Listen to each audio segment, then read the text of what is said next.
Our Old Testament lesson today reads rather like a classic children's story, doesn't it? The little guy, Elijah, up on Mount Carmel, pitting himself against the multitude, setting up a seemingly impossible challenge, a contest between the 450 prophets, those devotees of Baal, on the one hand, and Elijah, the one remaining prophet of the Lord, on the other.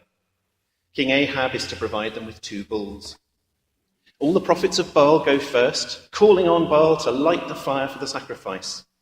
But they call out in vain, beseeching Baal until they're blue in the face, limping around the altar and performing their strange rituals.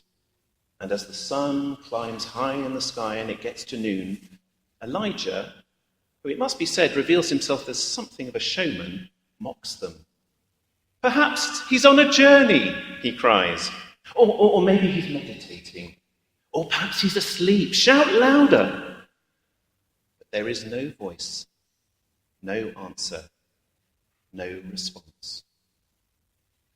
And so he takes his turn.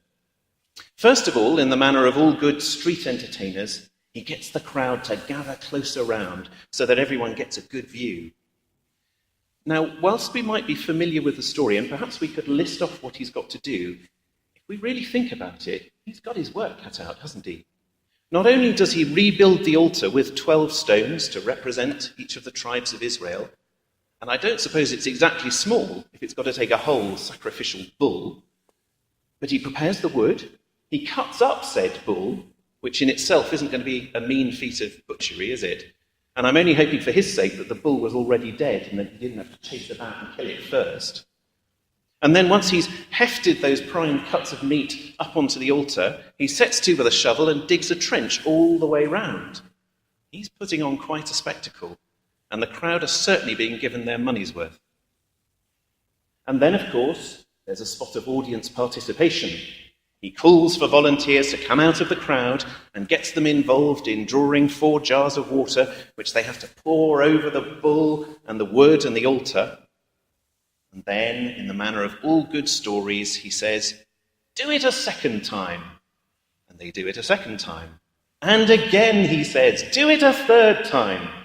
And they do it a third time, until there's so much water that it's completely drenched the bull and the altar and the wood, and it's run down and it's filled up that trench.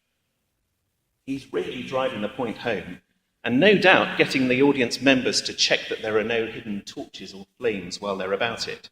It's a performance worthy of Derren Brown and the like. But whilst he might be good at ridiculing the prophets of Baal and whipping up the crowd and putting on a good show, he's absolutely clear about why he's doing it. And it's not because he wants the glory for himself. What does he say? That he is the Lord's servant and he's doing the Lord's bidding. And he's doing it so that all may know that the Lord is God. And then what happens? The Lord sends a mighty conflagration.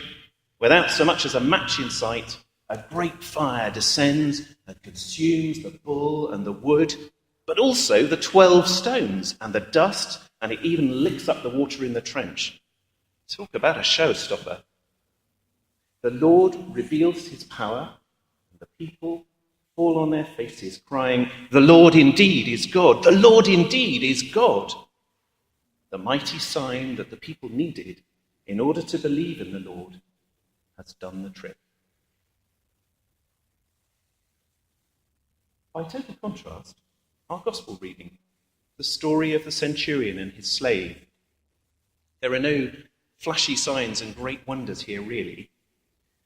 Of course, if you've heard the account before, it's easy to let the story just wash over you without stopping to think about the detail. But the centurion is an intriguing figure, and his story is one that's worthy of our attention. First off, there's the question of how we view their relationship. Is the slave merely a commodity whose death would be a nuisance to the centurion, meaning that he'd have to go to the bother of replacing him and retraining a new one? Many a person of status within the Roman Empire would have held just such a view. Or rather, does our centurion feel a duty of care, perhaps even affection for his slave? I have to say, given what we go on to learn about him, I suspect the latter. I find him intriguing because he operates beyond the norms of his society. In his eyes, the slave is more to him than just a commodity. And he also has an interesting relationship with the local community in Capernaum. As the elders tell Jesus, it is he who has built their synagogue for them. Here is a man who sees beyond his own tribe to the wider community, who has a more expansive and generous, you might even call it altruistic, view on life. On the face of it, he's a member of the occupying force in Judea, yet he's connected to the people among whom he lives, and in a meaningful way. And there are some interesting notions of worthiness here too. The Jewish elders tell Jesus that he's worthy of having you do this for him, for he loves our people. In a sense, the centurion's kindness and generosity is also helping them to see beyond their culturally restrictive ideas about being part of the chosen race, to see beyond the divisions between Jew and Gentile. Their instincts about the man prompt them to transcend their traditions and culture and simply to ask Jesus to help him. As the ferment about the EU referendum rages and the different sides sling statistics around and attempt to stir up people's fears, I find myself wanting to hear the positive reasons for either going or staying.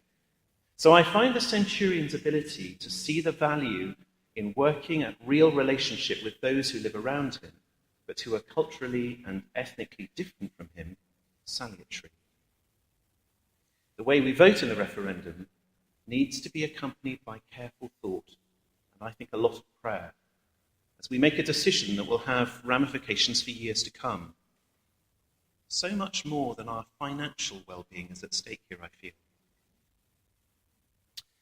But to return to our story, the centurion then sends further word, addressing Jesus as Lord, which I think is interesting, and asking him not to trouble himself to actually come to his house. There's a kind of uncomplicated, matter-of-fact nature to the centurion's faith. He simply believes that if Jesus wishes, he can say the word and his slave will be healed. He trusts in Jesus' power and believes that whatever Jesus commands will happen.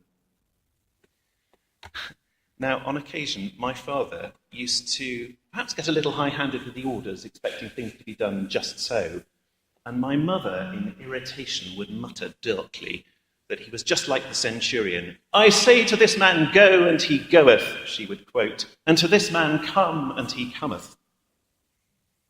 But for our centurion, commands, words, have power. So as far as he's concerned, Jesus doesn't need to trouble himself to come to his house. All he has to do is say the word, and the slave will be healed. I think it's also interesting that he identifies that Jesus, like himself, is a man under authority. It's as if he's recognized that just as he takes his power from the army and from Caesar, so Jesus is obeying his Father and is empowered by him. And there's also an extraordinary note of humility here, isn't there? Despite being a soldier with men under his command, and despite patently having the sort of money, and therefore status, to own slaves and to build the people of Capernaum a synagogue, he sends friends to Jesus to say that he doesn't consider himself worthy to have Jesus actually come to his house. Once again, he's departing from the normal structure and values of his society, and we find him measuring himself solely against Jesus. Jesus has become his focus and his benchmark. He's wonderfully clear-sighted, isn't he? He hears of Jesus, he recognizes his power and his importance, and he responds with faith.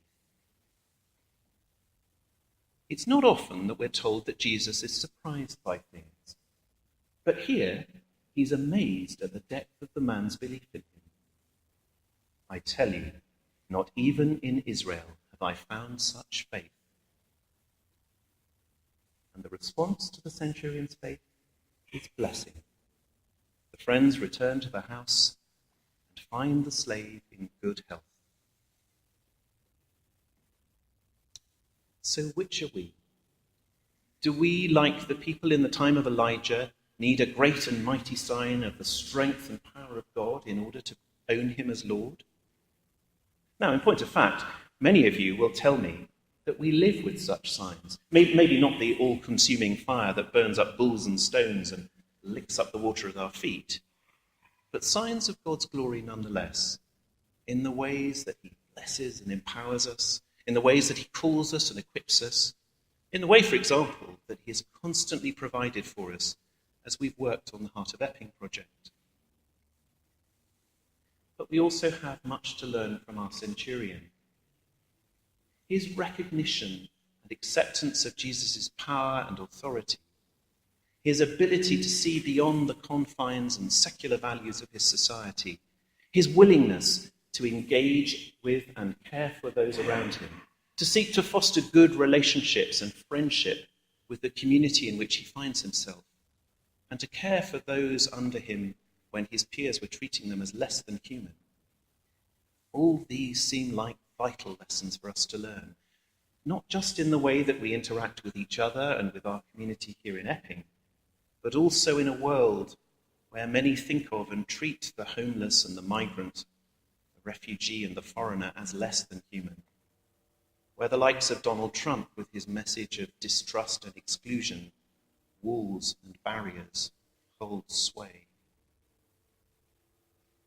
In times such as these, I pray that we may all be granted the vision and the faith of that kind-hearted centurion of Capernaum.